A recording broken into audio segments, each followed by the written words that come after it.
106.5.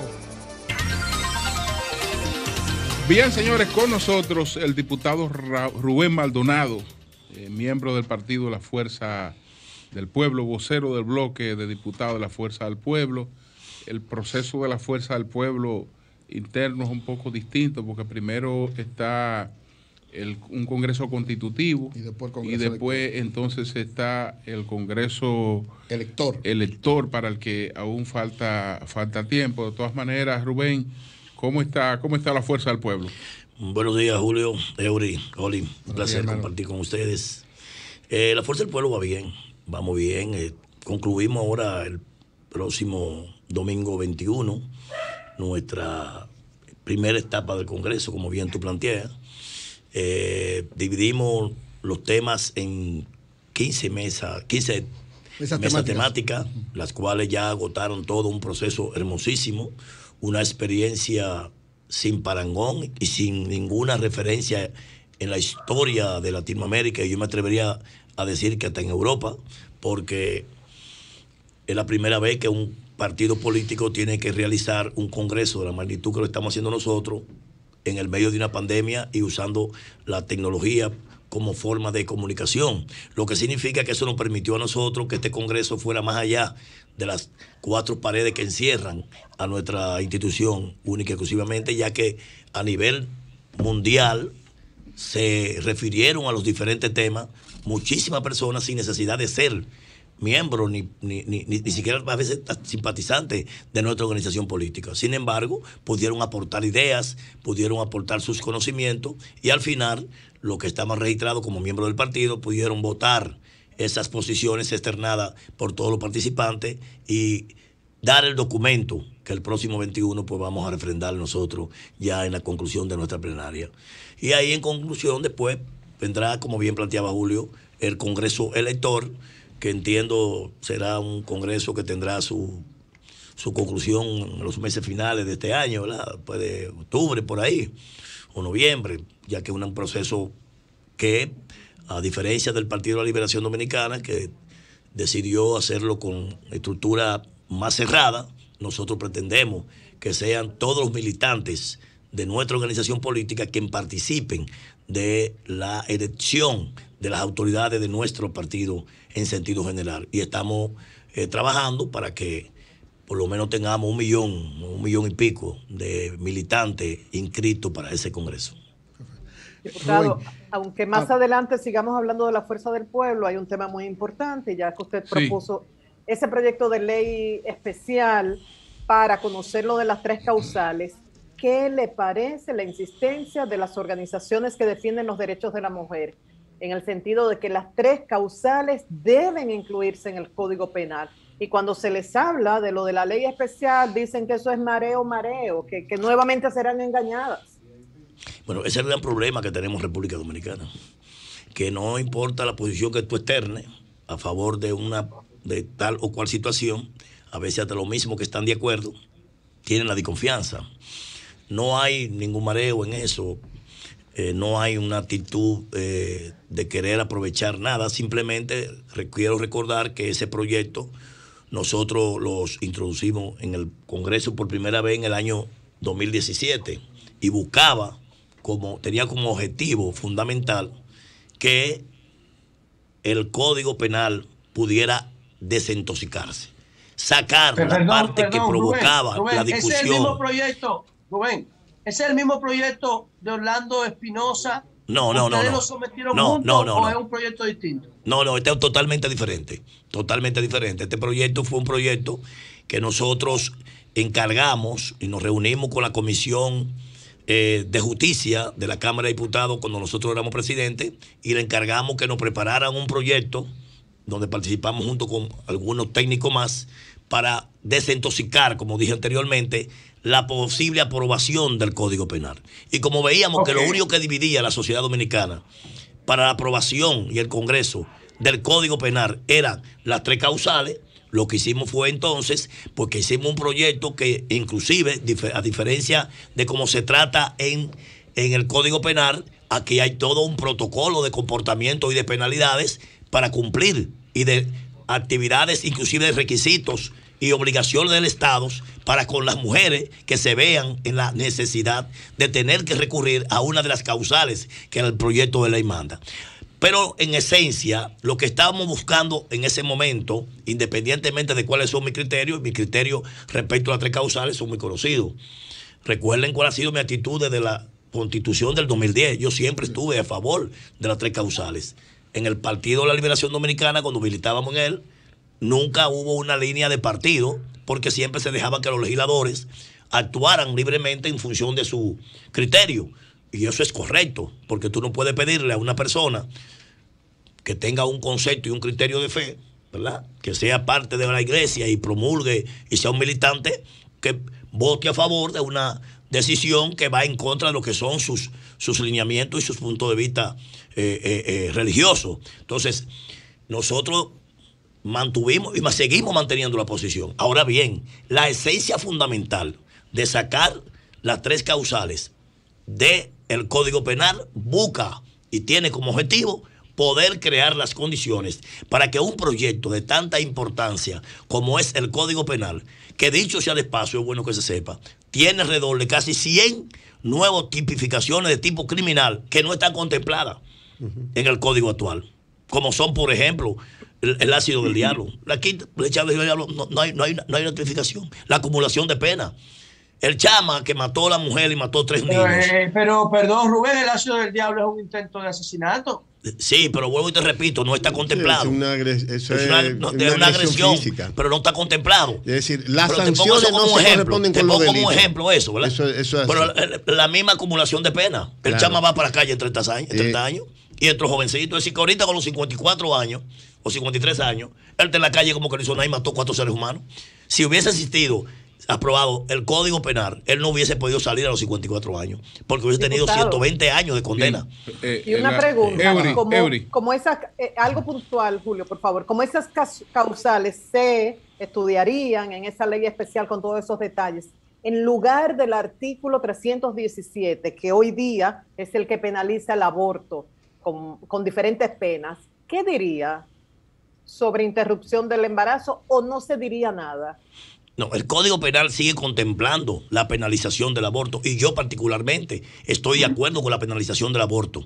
El aborto per se, el aborto voluntario porque me cayó el niño y lo voy a sacar. Yo no estoy de acuerdo con ese tipo de aborto. Yo estoy de acuerdo cuando el aborto se practique por razones de índole atendible, como son, por ejemplo, ¿verdad? Como dijimos, cuando una madre tiene un feto que hay que decidir entre la vida de ella y de él, o cuando hay una violación o un incesto, en fin, lo que plantean las 3 causales. Cuando hay una malformación. En fin, pero yo lo que es, De hecho, lo que quedarían pendientes serían 2 causales, porque porque hay una. La comisión ha recomendado una y probablemente el Pleno la coja. Así es. Serían 2 nada más. Pero en fin, lo que nosotros estamos procurando. Y María Elena, lo que planteaste sobre el asunto de que hay la intención, no es esa la intención. Muy por el contrario. Lo que he visto en el ánimo de los diputados, y el mismo presidente de la Cámara así me lo ha expresado, es que hay la intención de aprobar los 2 proyectos el mismo día. Correcto. Por lo menos se va con esa intención. Y yo particularmente me inclino a favor de esa posición. Rubén, hay un tema que de alguna manera tiene que ver con la fuerza del pueblo, o con el líder de la fuerza del pueblo, el expresidente Leonel Fernández, que el gobierno, el presidente Luis Abinader lo planteó el pasado 27, es el famoso peaje sombra de la carretera del Nordeste. Según se plantea, Pero no fue Leonel que lo introdujo. No, por eso digo, según plantean algunos, como... No, algunos no, eso otra cosa la negociación. Pero que la aplicación y la defensa, porque incluso sacaron una carta diciéndole que Leonel supuestamente planteó que nunca se iba a lograr que el Estado le pagara porque nunca iba a pasar, siempre iban a pasar más carros que lo que estaba planteado ahí, posterior a la aprobación. Yo digo para la aplicación. Sí, como a propósito de la aplicación. O sea, ¿cuál es la posición de ustedes como fuerza del pueblo frente a esta situación y a lo que planteó el presidente? Nosotros tenemos claro una posición sobre esto. Ajá. Nosotros hemos siempre aupado por la posibilidad de que en República Dominicana se implemente que ya es una ley, la alianza público-privada. Sí. Y de hecho, ese peaje fue una alianza público-privada. Es parte de las iniciativas que el presidente Leonel Fernández siempre tuvo en su cabeza y qué bueno que hoy ya lo tenemos como ley. Ahora bien, hablar sobre el peaje sombra no tiene nada que ver el presidente Leonel Fernández por una razón clara. Se hizo primero en el gobierno.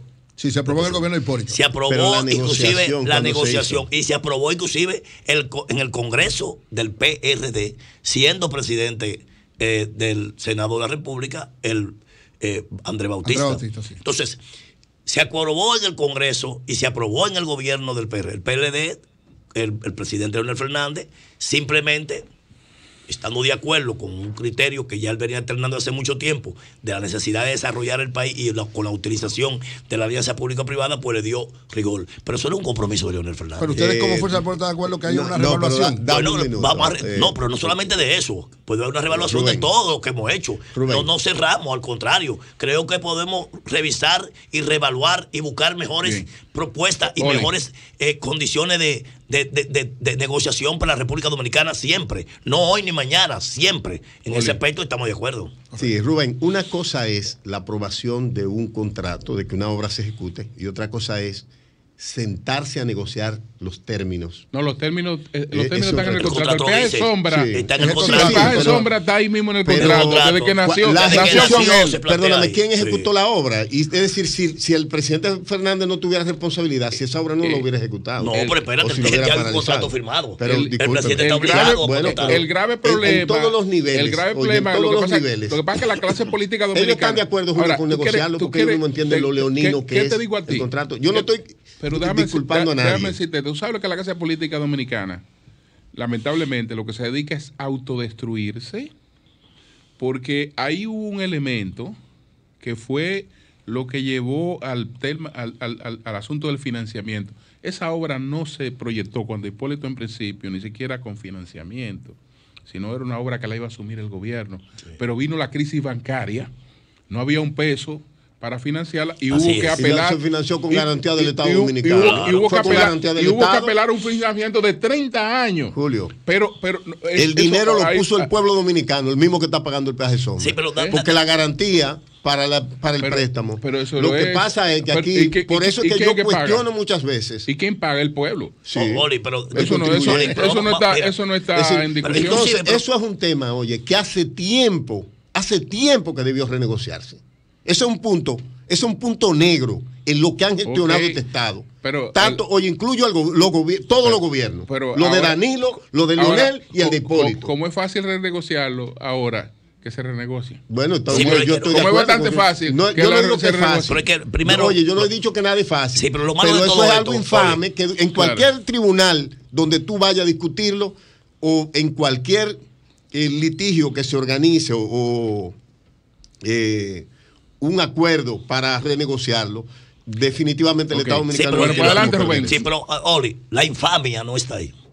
La infamia es querer utilizar ahora ese contrato como un arma de doble fin política para culpar a un dirigente o a un partido político en particular. Porque si tú analizas el contrato y tú buscas las declaraciones de la época, todos los que hoy son altos funcionarios del gobierno y funcionarios al más alto nivel del partido fueron los que promovieron, firmaron y auparon el contrato. Es más, fueron los que lo trajeron al país. Entonces, queremos sacar como debajo de la manga, una acusación a favor, en contra del que ejecutó una obra que a los ojos del mundo y a los ojos de nosotros dominicanos que la utilizamos, independientemente de lo caro que haya salido, ha sido la obra más importante vial que se ha hecho en República Dominicana en toda nuestra historia. ¿Por qué? Porque solamente los que pasamos por esa carretera vemos la necesidad de ella. Independientemente. Había un contrato que establecía. Había un contrato que lo establecía, sí. El gobierno que lo ejecutó, que fue el gobierno del presidente Leonel Fernández, el gobierno del Partido de la Liberación Dominicana en ese entonces, hizo lo que tenía que hacer, cumplió con un contrato. Que lo revisemos, podemos revisarlo. Pero querer sacarle de ahí aritas políticas. ¿Algún comentario? La infamia es esa, Oli. Esa es la infamia. ¿Algún comentario, Rubén, sobre la elección de Danilo Medina como presidente del PLD y de Charlie Mariotti Tapia como secretario general? Mira, yo me siento bien que el PLD haya salido de su congreso, que haya salido planteando cosas desde el punto de vista de ellos positivas, porque en definitiva el fortalecimiento de la clase política en República Dominicana es el fortalecimiento de la democracia. Sí. Y en definitiva, mientras más partidos hayan fortalecido fuerte, la democracia podrá tener mayor nivel de vigor y de fortaleza en nuestro país. Desdigo un poco de lo que ha planteado Eurin hace un ratito, porque ciertamente, aunque terminaron su congreso, pero ciertamente ese congreso no fue un congreso con una expresión popular, porque fue un congreso donde la participación de su militancia fue muy limitada. Votaron los presidentes de comité de base para elegir los miembros del comité central. Y para elegir el secretario general, votaron solamente los miembros del comité central, lo que significa que la matrícula que votó fue una matrícula de 1.100 y pico, a diferencia de cuando a Leonel Fernández lo eligieron presidente del Partido de la Liberación Dominicana, votaron 895.000 militantes del Partido de la Liberación Dominicana. Para elegir al presidente Danilo y al secretario general, votaron 1.100 personas. Ahí hay una gran diferencia. En consecuencia, ahí hay un concepto de legitimidad. Pero dejando eso de lado, porque tampoco eso no es el tema que yo quiero resaltar. Dejando eso de lado, es importante que el PLD surja de su renuncia. Y es importante que el presidente reconozca que en cierta medida se equivocó. Lo que no puedo decir el presidente es que él viene con... No, el presidente es responsable del PLD. En gran medida porque ha sido su dirigente más importante. El presidente Danilo Medina ha sido uno de sus líderes más importantes en toda la historia de ese partido. Y ese partido, él tiene responsabilidad en los logros positivos que ha tenido, pero también en lo negativo. Si hoy existe el Partido de la Liberación Dominicana disminuido y fuera del poder, se debió sin lugar a duda a la actitud asumida por el presidente Danilo en su rol de líder del partido en ese momento y del país, porque era el presidente de la República, cuando tuvo la posibilidad de hacer las cosas diferentes. Pero bueno, ya eso es agua caída y no hay por qué volver a resaltar. Pero yo creo, como dijo Julio hace un ratito, que al final de la jornada, momento, y como dijo el presidente muy atinadamente, el presidente Leonel Fernández, en algún momento las fuerzas bochitas tendrán que reencontrarse. Y yo creo que eso más temprano que tarde tendrá que ocurrir. De manera que nosotros seguimos teniendo, y yo particularmente, mi crítica y mis observaciones a la actitud del presidente Danilo Medina, pero yo le deseo éxito. Hasta ahora, le deseo éxito y que terminen bien. ¿Cómo ve el gobierno del presidente Abinader? Recordemos que el presidente Abinader asumió la rienda del Estado en una situación sumamente difícil. Una pandemia donde había una crisis sanitaria que tenía el país al borde de la hecatombe, ¿verdad? Y esto naturalmente con una crisis económica que está impactando a nivel mundial. Creo que el presidente está haciendo un gobierno medianamente bien, ha tenido sus aciertos y sus desaciertos. Creo que tiene una actitud y un deseo particular de hacer las cosas bien hechas, pero se está encontrando con una realidad. Una cosa es la poesía, una cosa es lo que tú piensas y otra cosa es la realidad. Vemos que el presidente, donde quiera que va, lleva un planteamiento de soluciones de problemas. Eso es bueno, yo lo aplaudo y me gusta. Ahora, lo que nosotros queremos es que el presidente nos diga a nosotros dónde están los chelitos para resolver esos problemas, porque con el presupuesto no es, porque el presupuesto es un presupuesto deficitario. Ese informe de la CEPAL es demoledor. Entonces yo creo que independientemente de los buenos deseos que sé que tiene el presidente Luis Abinader, y lo considero un hombre noble en todo el sentido de la palabra, independientemente de esos buenos deseos, creo que el gobierno, a final de cuentas, si sigue por el camino de la promesa y las expectativas que está creando la nación, al final tendrá que encontrarse con una realidad. Una cosa es lo que yo quiero y una cosa es lo que yo puedo dar. Su papel como congresista, usted aprobó varios presupuestos y sabe las capacidades que tiene el Estado. Sobre todo el gobierno, como usted dijo, se aprobó una ley de incentivo de participación público-privado y muchos de estos proyectos son anunciados con esto. El gobierno lo que ha anunciado, por ejemplo, son proyectos tan costosos, por los 4.000 millones de San Juan de la Maguana para la agricultura, llevan una gran solución, pero no es un tema que desborde las capacidades del gobierno, ¿no lo cree? Mira, bueno, y te repito, yo no estoy en desacuerdo, al contrario, yo aplaudo. Yo estoy de acuerdo con todo lo que ha planteado el presidente en ese sentido. Pero cuando tú haces un anuncio de que tú vas a hacer la carretera de Puerto Plata, con la alianza público-privada, es una carretera de Ocheles. Eso no depende de ti, como gobierno. Eso depende de la participación directa y exclusiva de los inversionistas. Cuando tú dices que tú vas a hacer el punto de Manzanillo, que es una inversión multimillonaria, no depende de ti, depende de los inversionistas. Pero el ciudadano que te oye, lo que está hablando es que el gobierno dice que lo va a hacer. Entonces, lo que yo planteo es... Pero se arranca con la iniciativa. Cuando tú me dices a mí que tú vas a hacer el metro, lo vas a llevar hasta el aeropuerto, excelente idea. Yo estoy a favor de toda esa idea. Lo único que nosotros queremos como Fuerza del Pueblo, y el presidente Leonel Fernández lo dijo recientemente, es que nos digan dónde está el dinero, cómo es que lo vamos a hacer. Es decir, de dónde vamos a sacar los presupuestos para realizar todas las obras que el gobierno ha hecho. Bueno, pues muchas gracias, Rubén Maldonado, el diputado Rubén Maldonado, de la Fuerza del Pueblo. Cambio y fuera. La noche